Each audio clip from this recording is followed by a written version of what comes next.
As influencers, working with brands is a big part of our jobs. But have you ever had a brand do something that made you think, yeah, I don't really know about this? As a content creator running a business, you may be wondering, what are some red flags that I should be looking out for when potential brand partners approach me? I have worked with dozens of brands in my 10 plus years as a content creator. So in today's video, I want to walk you through 5 red flags that you should look out for when brands approach you to help you keep your sanity and make sure you're working with brands that really appreciate and value you. Before we dive in, I just wanted to share a quick reminder to any of my newer viewers or subscribers that if you haven't yet downloaded my free guide, The Influencer Launchpad, you can get your copy right now from the link down below in the description box. This is your go-to guide to kickstart your profitable influencer business, and we talk about everything from finding your why to content pillars. So go grab your free guide right now. Let's kick off this list with red flag number 1, which is brands being unresponsive. Sometimes you'll hear from a brand about a potential partnership. You'll get that email, you'll write back to them, and then it'll be total crickets. If a brand has reached out to you and then suddenly is letting several days or even weeks go by without getting back to you, that might be a sign for how they're going to be throughout the rest of your partnership. Sometimes I compare working with brands to dating. And, if you had that initial spark, you guys were talking, you were flirting a little bit, but then it's been about a week and you haven't really heard anything. Sometimes that tells you everything you need to know. Obviously, there are some exceptions. For example, I had a brand reach out to me and ask me for, a quote for a certain project that they wanted to work on and my rates. And they currently have sent that to the brand and the brand is reviewing their options. So I know that a response will be coming to me at some point to let me know what kind of decision they've made. They communicated that to me.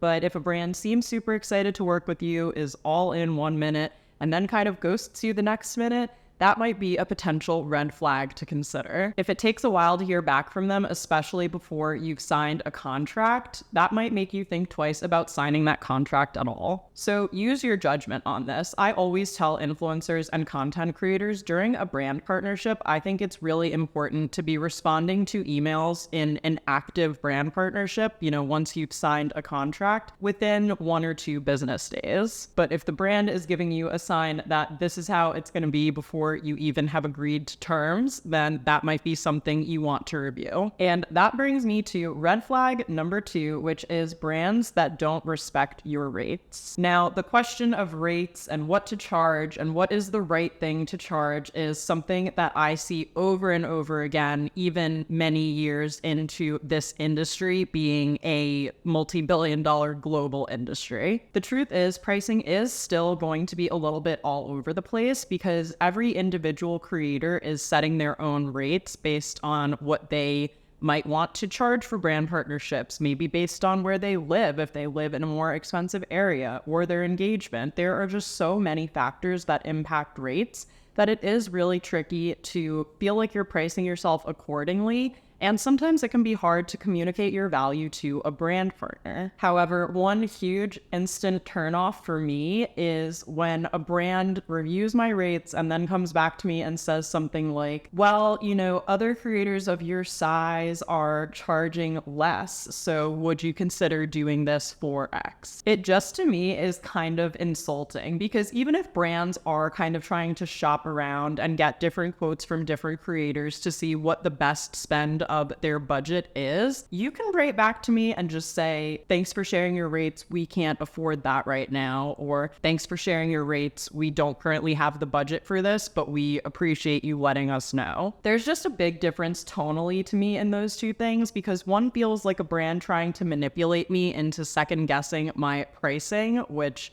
I am not going to do 10 years in at this point. And there's a lot that goes into just knowing and understanding your value and what you bring to a brand partnership. For example, again, I've been a digital content creator for 11 and a half years now, and so I'm going to charge more than a content creator who just started creating content 1 or 2 years ago. And that's because of my years of experience. The tricky thing with our industry is just because it's not always reflected in having a high subscriber count or having the best engagement rate in the world, brands still do consider vanity metrics to be important. So you have to find the right balance of what would a brand realistically pay me for, and also what do I feel is a fair price to price and value my work at. I have a whole separate video about pricing and rates, so I will link that down below in the description box. But just think about the way brands talk to you regarding your rates, because we want to get to a place where content creators are all compensated fairly and making lots of money from different partnerships that make sense for their follower count and their experience. This brings me to red flag number 3, which is sneaking deliverables into contracts. And I have a little grain of salt attached to this, but let me tell you why I think this is bad. So at the start of a new brand deal, when you're in that negotiation phase, you want to be asking about what is the total scope of work that you want me to complete for this campaign. And when we say scope of work, that includes things like deliverables, timeline, compensation, all of that different stuff should all be very clearly laid out in some kind of agreement. It will include all of the deliverables you need to produce and all of the details about the campaign itself. Let's say one example scope of work is that a brand wants you to create one Instagram reel, they want you to share an Instagram story set with a minimum of 3 frames,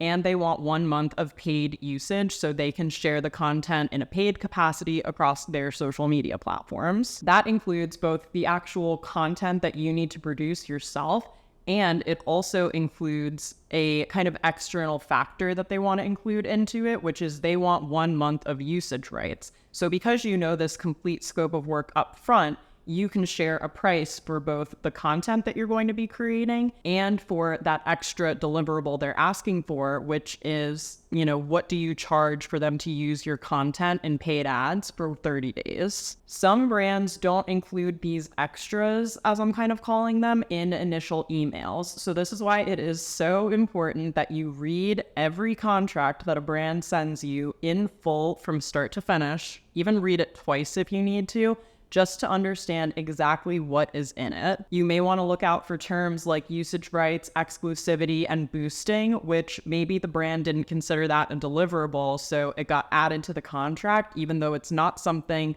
that you priced out for the brand, and it's not something that was included in that initial email. So make sure you're reading through and then sending the brand your edits. If you see boosting in the contract and you did not price that out, go back to the brand and say, hi, I just reviewed the contract. I saw that you included boosting in here. I didn't price that out in our initial scope of work, but my rate for boosting is X. Please let me know if you're able to add this on or if you'd like to amend this clause. My one grain of salt is sometimes you will see like these phrases included in contracts like this. If you have already said to the brand, hey, like there's no usage or exclusivity, you only have budget for content only, and they've said, yep, that's okay, and then you get a contract that says usage or exclusivity, the only times that I kind of let that slide, and when I bring it up to the brand, they always modify it, is if I'm working through some kind of like third-party platform like Aspire or Find Your Influence, and they are dealing with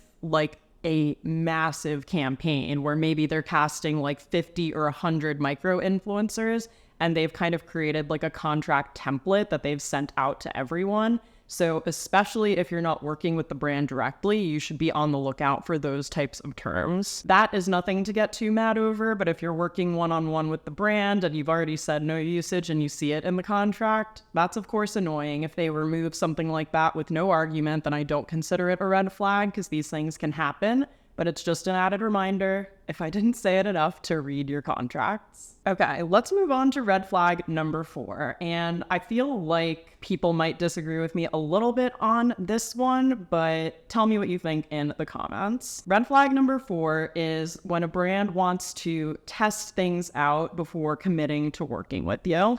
And what do I mean by testing things out? Sometimes I will get emails from brands saying, hey, we love your content, we love your work. We would love to send you a product that you feature on your Instagram, and if that goes well, we would consider working with you on a paid collaboration. Now, I think you can kind of look at this from 2 different sides, depending on where you're at in your creator career. If you are a newer content creator or influencer, that could be a great opportunity for you to connect with a brand, do kind of a test piece of content, and hopefully have the brand follow through and prioritize you for paid projects in the future. Where I'm at in my creative career, this is not really something I agree to anymore. I personally think my work and my portfolio speaks for itself at this point. You either want to work with me or you don't.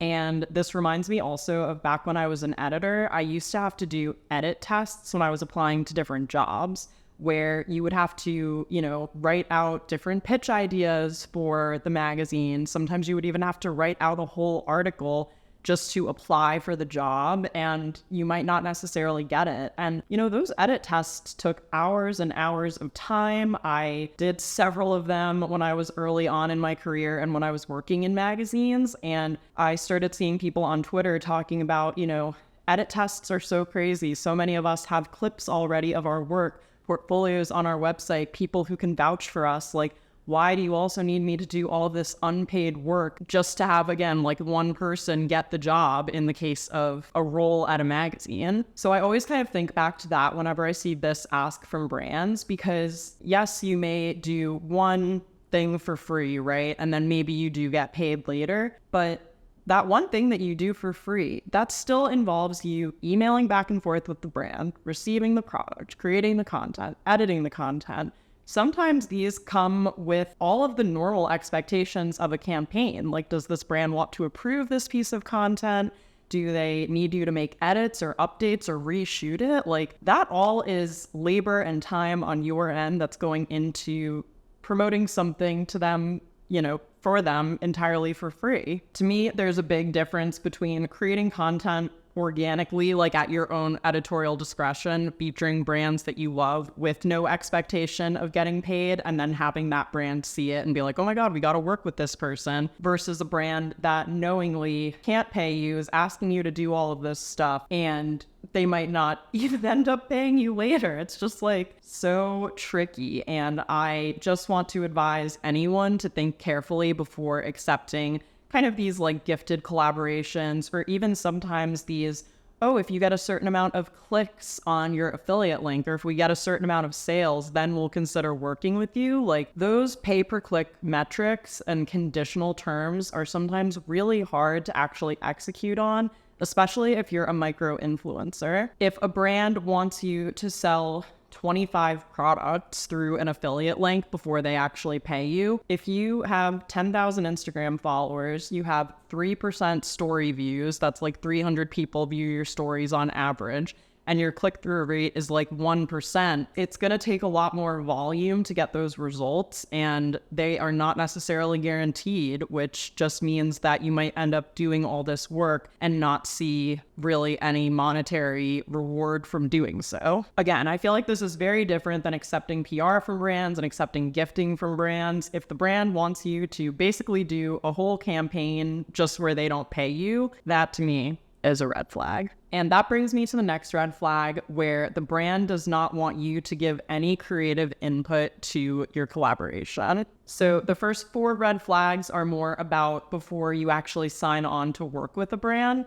This one I would try to suss out before you actually sign on if possible, because if you already signed an agreement with a brand and then you find out that they want you to read from a script word for word, or say things or film content that just is not what you would normally say or do at all, then you're in a bit more of a tricky spot. I always say the best ads are the ads where I kind of can't tell that it's an ad except for like the paid partnership label or tag. TikTok is obviously the strongest example of this, because you're scrolling through TikTok. Sometimes you see the same way a creator starts every video, but suddenly now there's product incorporated into it. And I think that seamless integration, and when brands hire creators because of the content they're already creating, those to me are always the strongest ads and the ones that make the most sense. If all of your video or photo content that you create is like super editorial street style, where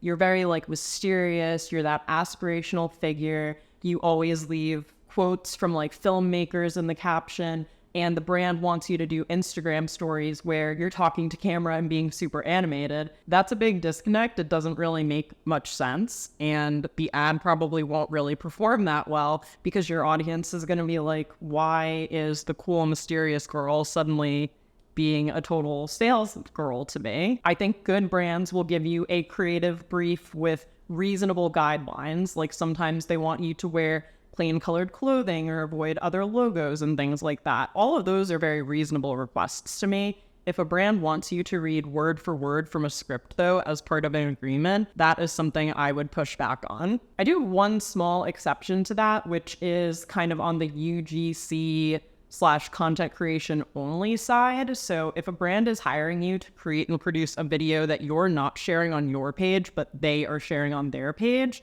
then they have much more of a right to specifically request certain, key talking points to be met, certain shots that they really want, and be much more specific about that content, because that's basically just like you being hired as a freelance content creator for their business. And at that point, it becomes less about you and more about that finished product. So if you're doing any type of UGC work or just freelance content creation for brands, that is the one time where they have much more control, rightfully so, over what the content looks like. But if you're working on a traditional brand partnership where you're creating content featuring their product or service on your account, that is where you should stand your ground and make sure that it is something that your audience is going to love and that you can stand behind. So those are my 5 red flags for brand partnerships. If you have any other red flags you want to share with everyone, please leave a comment down below and let us know what they are. And one final reminder to grab your free copy of the Influencer Launchpad if you have not already, and to subscribe to my channel if you found this video useful and you want to see more like it. And if you're interested in learning about the 10 phases of brand partnerships, I will be sure to link my video where I break that down as the up next recommendation on the screen. Thanks so much for watching, and I'll see you in my next video.